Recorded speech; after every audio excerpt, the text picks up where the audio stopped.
যারা এই বছর আদা রোপণ করবেন অথবা আগামী বছর আদা রোপণ করতে চাচ্ছেন, মাটি কিভাবে প্রস্তুত করতে হয় অনেকেই চেয়েছেন যে দেখাইতে।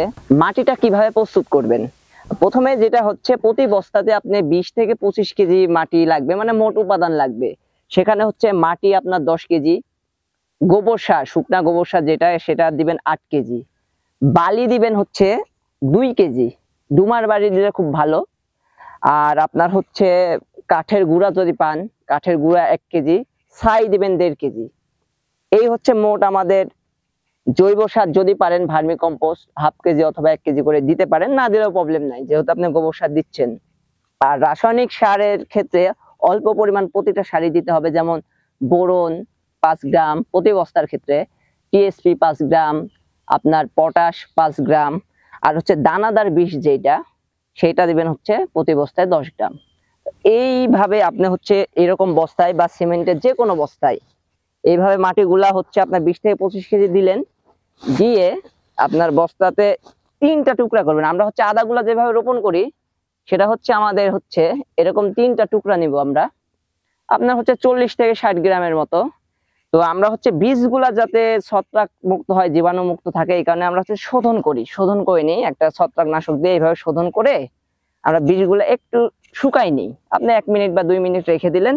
বস্তায় মাটি উঠানোর পরে আপনারা হচ্ছে 3টা জায়গা সিলেক্ট করবেন। 3টা জায়গাতে এইভাবে আদাগুলা প্রায় 5 থেকে 6 ইঞ্চি নিচে এইভাবে রোপণ করে ঢেকে দিবেন। 3টা জায়গায় আপনি দিলে কি হবে, আদাগুলা প্রতি বস্তায় ছড়াই যাবে চারিদিকে। 3টা জায়গায় এভাবে দিয়ে আপনি হালকা পানি দিলেই চারাগুলো আপনার বস্তায় উপযুক্ত হয়ে যাবে। দর্শক, শত শত এই সারি সারি বস্তাগুলো দেখলে আপনারা অবাক হবেন। এটা হলো আদা চাষের একটা প্রজেক্ট। আজকে আপনাদেরকে আমি জানাবো কিভাবে বস্তায় আম বাগানের মধ্যে আদা চাষ করা হয়, আদার বীজ কিভাবে রোপণ করা হয়, শুরুটা কিভাবে করতে হয়, আদার সকল বিষয় নিয়ে আজকে আমাদের একটি পূর্ণাঙ্গ ভিডিও আপনাদের মাঝে তুলে ধরার চেষ্টা করব। আশিক ভাই, আসসালামু আলাইকুম। ওয়ালাইকুম কেমন আসসালাম। আছেন আপনি? আলহামদুলিল্লাহ, আপনি ভালো আছেন? জি আলহামদুলিল্লাহ। তো আপনি গত বছর দেখলাম যে প্রায় 2500 বস্তায় আদা চাষ করছিলেন, এই বছর আবার কত বস্তায় এই আদা চাষ করছেন? এই বছর আমি প্রায় 5000 বস্তায় আদা চাষ করছি। আচ্ছা, তাহলে গতবার ছিল 2500, এবছর দ্বিগুণ। আচ্ছা, তো আম বাগানের ভিতরে এই যে আদা চাষ করছিলেন গত বছর, এবং আমরা গত পর্বে দেখিয়েছিলাম দর্শকদের, তো আসলে আশিক ভাই এক এক বস্তায় কেমন ফলন পেয়েছিলেন, এবং আসলে মানে সেই বছর আপনি কতটা লাভবান হয়েছেন আদা চাষ করে? আলহামদুলিল্লাহ, আমরা লাভবান হয়েছি। আলহামদুলিল্লাহ, আমরা গতবার প্রতি বস্তায় প্রায় 500 গ্রাম, কোনোটাই 600 গ্রাম আদা পেয়েছিলাম। তবে আমাদের কিছু প্রথম অবস্থা তো কিছু ভুল ছিল, আমরা ওই যে পরবর্তীতে মাটি দিতে হয়, এগুলো না দেওয়ার কারণে ফলনটা একটু কম হয়েছে। তবে বস্তায় আসলে প্রতি বস্তায় 1 কেজি থেকে 1.5 কেজি আদা উৎপাদন করা সম্ভব। আমরা এবার সেই প্রতিবন্ধকতাগুলা উঠাই নিয়ে ইনশাল্লাহ এবার আরো ভালোভাবে করতে পারবো আশা করছি। আচ্ছা, আলহামদুলিল্লাহ। অর্থাৎ আপনি বলতে চাচ্ছেন গতবার আপনাদের পরিচর্যার ত্রুটি ছিল, হ্যাঁ, সেই ত্রুটি থেকে এবছর আপনারা সকল কিছু শিক্ষা নিয়ে এবার ভালোভাবে করতে চাচ্ছেন, তাই তো? আচ্ছা, তবু গত বছর আপনি বস্তা প্রতি কেমন ফলন পেয়েছিলেন? বস্তা প্রতি ওই যে বললাম 500 গ্রাম থেকে 600 গ্রাম। আচ্ছা, 600 গ্রাম এক এক বস্তায় আপনি পেয়েছেন মূল আদার অংশ। এবং ওই বস্তাতে আপনি কতটুকু বীজ দিয়েছিলেন? আমরা 40 থেকে 45 গ্রাম বীজ দিয়েছিলাম প্রতি বস্তায়। আশিক ভাই, আমি এই কথার মাঝে আর একটা কথা আপনাকে বলতে চাই। অনেকে বলে যে বাজারের আদা কিনে এই বস্তায় আদা রোপণ করলে আদা হবে।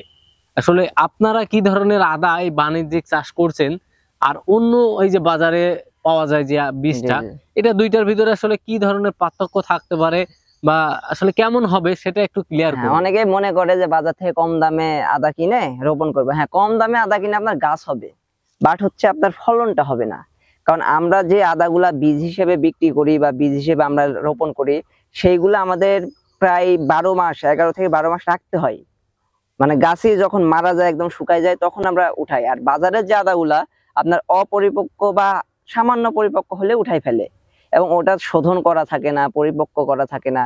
এই কারণে ওই বীজ থেকে যে চারাগুলো হবে, আর আমাদের যে পরিচর্যা করে যে বীজগুলো আমরা বাছাইকৃত করি, এখানে অবশ্যই উৎপাদনে আপনার অনেক কম বেশি হবে। আচ্ছা আচ্ছা, অর্থাৎ আপনি যে কথা বলছেন যে বাজারে যে আদাটা পাওয়া যায় সেটা আসলে বাণিজ্যিক চাষের জন্য না, এটা আমাদের ব্যবহারের জন্য বা আসলে মশলা হিসেবে ব্যবহারের জন্য ভালো হবে। জি জি। তো আশিক ভাই, আপনি এই যে বস্তায় আদা চাষ করছেন চলতি বছর প্রায় 5000 বস্তাতে, তো আসলে এই যে 5000 বস্তা আদা চাষ করলেন, এই বীজ আপনি কোথায় পেয়েছেন এবং আসলে বীজের এই প্রসেসিংটা আসলে কিভাবে করলেন সেটা একটু আমাদেরকে বলবেন। আচ্ছা, বীজ আমাদের তো বাইরে থেকে কেনা লাগেনি, আমরা গতবার যে বললাম অনেক বীজ তো আমরাই পেয়েছিলাম, এবং আমরা টোটাল আদাটা কোনো বাজারে বিক্রি করি নাই, টোটাল আদাটাই বীজ হিসেবেই রেখে দিছিলাম। এবং বীজ করার জন্য আপনার ওই যে বললাম 11 থেকে 12 মাস আদাটা বস্তায় রাখতে হবে, গাছ মারা যাওয়া না পর্যন্ত বস্তায় থাকবে। পরবর্তীতে গাছগুলা উঠানোর পরে প্রায় 1 সপ্তাহ বস্তার মধ্যে রাখবো। পরে আদাগুলা উঠাই আমরা হচ্ছে সুন্দরভাবে যে মাটিগুলা পাউশ বা বেলে মাটি যেগুলা মাটি দিয়ে ঢেকে রাখবো। ঢেকে রাখার 1.5 মাসের মধ্যে বা 1 মাসের মধ্যে কন্দ নিবে আপনার। কন্দ নিলেই বুঝবেন যে বীজগুলা একদম লাগানোর জন্য বা রোপণের জন্য উপযুক্ত হয়েছে। আচ্ছা, তো আশিক ভাই এই যে মাটিটা প্রস্তুত করেছেন, জি এই মাটিটাও তো আপনাদের একদম মানে পরীক্ষিত ভাবেই জি প্রস্তুত জি করা জি। এবং অনেক কিছু মিশ্রিত ভাবেই তো এই আদা চাষের মাটিটা প্রস্তুত করেছেন। তো এর আসলে প্রসেসিংটা কেমন ছিল প্রথম আচ্ছা, থেকে? অনেকেই বলে যে যে কোনো মাটি দিলেই আদা হবে। হ্যাঁ, যে কোনো মাটি দিলে ওই যে বললাম গাছ হবে আপনার, তো ফলনটা ওইভাবে হবে না।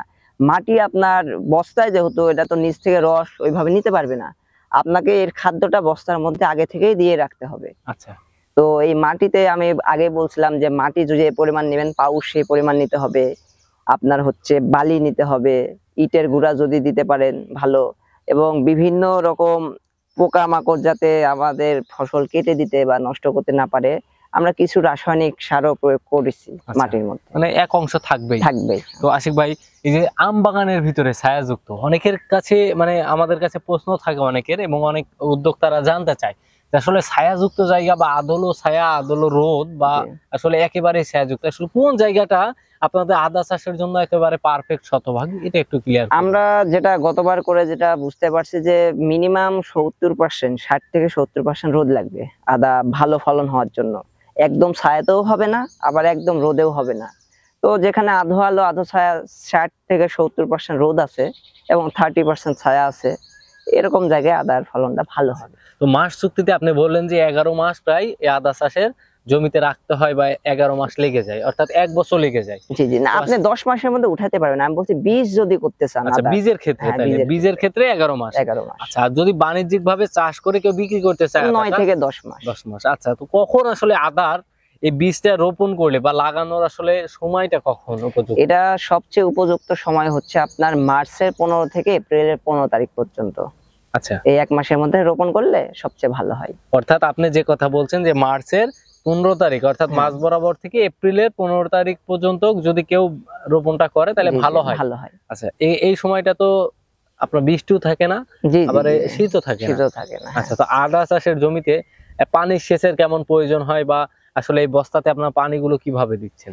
পানি আসলে খুব একটা যে দরকার হয় তা না, যেমন আমরা রোপণ করে দিলাম, এখন তো বর্ষার সিজন চলে আসলো, পানি আপনার এখন দেয়া লাগবে না। পরবর্তীতে খুব খরা হলে আপনার 2 থেকে 3 বার পানি দিলে এটা হয়ে যায়। আমরা পানি হচ্ছে মোটরের মাধ্যমে বা যে কেউ ওই যে পাইপ দিয়ে আপনার বস্তার মুখে মুখে দিতে পারবেন। আচ্ছা, আর সার বা আপনার কোনো না, আমরা পরবর্তীতে কোনো রাসায়নিক সার ব্যবহার করি না। তবে ওই যে আপনার আদাতে আপনার 2টা রোগ আমরা পাইছি। একটা হচ্ছে পাতাগুলা খেয়ে নেয়, লেদা পোকা নামে একটা পোকা আছে। আচ্ছা এটার জন্য একটু রাসায়নিক কীটনাশক দিতে হবে আপনার। আর পরবর্তীতে যদি আপনার বীজে কোনো প্রবলেম থাকে অথবা মাটিতে প্রবলেম থাকে, তো গোড়া পচন হয়, একটাই রোগ। তো এই গোড়া পচনের জন্য আপনার ছত্রাকনাশক নিয়মিত প্রয়োগ করলে এটা ইনশাল্লাহ তেমন মহামারী আকারে ধরতে পারে না। আচ্ছা, তো আশিক ভাই যেহেতু আপনি একজন তরুণ উদ্যোক্তা এবং আদা চাষ করছেন এবং বিগত দিনেও করেছেন, জি। তো আসলে আদা চাষটা আপনাদের রাজশাহী সহ বাংলাদেশে আসলে কতটুকু সম্ভাবনা রয়েছে বাণিজ্যিক প্রসারের জন্য? দেখুন, আমরা গতবার তো করছিলাম 2500, আমরা নিজেরাই এবার 5000 করছি, এবং আমি এইবার অনেক জায়গায় খোঁজ নিয়ে দেখলাম যে প্রচুর জায়গায় আদা চাষ হচ্ছে বস্তায়, এবং আমাদের দেখে অনেকে উদ্বুদ্ধ হয়েছে, আমাদের থেকে বীজ নিয়েছে। যে পরিমাণ বীজ আমরাই বিক্রি করছি তাতে ধরেন মোটামুটি 10 থেকে 15,000 বস্তা আদা আমরাই বীজ দিয়েছি। 10 থেকে 15,000 আমরা খবর পেলাম যে উপজেলা থেকে প্রণোদনা দিচ্ছে, অর্থাৎ রাজশাহীতে আমার জানা মতে প্রায় 1 থেকে 1.5 লক্ষ বস্তায় আদা চাষ হচ্ছে। আচ্ছা আচ্ছা, অর্থাৎ স্থানীয় চাহিদা মিটিয়ে অবশ্যই বাইরে বিক্রি করার উপযোগী। হ্যাঁ হ্যাঁ, আদা তো আসলে আমাদের কি করতে হয়, আমদানি করতে হয়। তো আমদানি করার জন্য তো আমাদের বাড়তি টাকা খরচ করতে এটা হয়। স্বাভাবিক। আমরা রোপণ করে আমরা নিজেরা তো চাহিদা পূরণ করতে পারবো, আমরা রপ্তানিও করতে পারবো ইনশাআল্লাহ। ইনশাল্লাহ।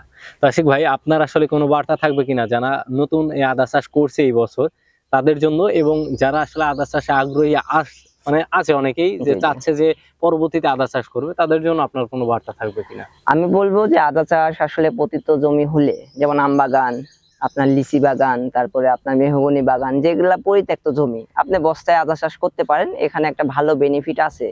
আর আরেকটা বিষয় যেটা বলবো, যে কারো কথা শুনে যে কোনো বীজ যে কোনো মাটিতে না করাই ভালো। আপনি বুঝে শুনে একটু রিসার্চ করে, নিজেরা সব ইউটিউব আছে, গুগল আছে, সার্চ দিয়ে দেখে শুনে করলে আমার মনে হয় ভালো একটা প্রফিট আসবে। আচ্ছা, তো আশিক ভাই আপনাকে অনেক অনেক ধন্যবাদ, এবং আপনার আসলে মোবাইল নাম্বার বা ঠিকানাটা যদি একটু দিতেন আমাদের দর্শকদেরও একটু উপকার হতো। হ্যাঁ, আমার মোবাইল নাম্বার হচ্ছে 018893988880। এই নাম্বারে আমাকে যে কোনো আদা চাষের জন্য, যে কোনো পরামর্শ তথ্যের জন্য যে কোনো সময় ফোন দিলেই ইনশাল্লাহ পাবেন।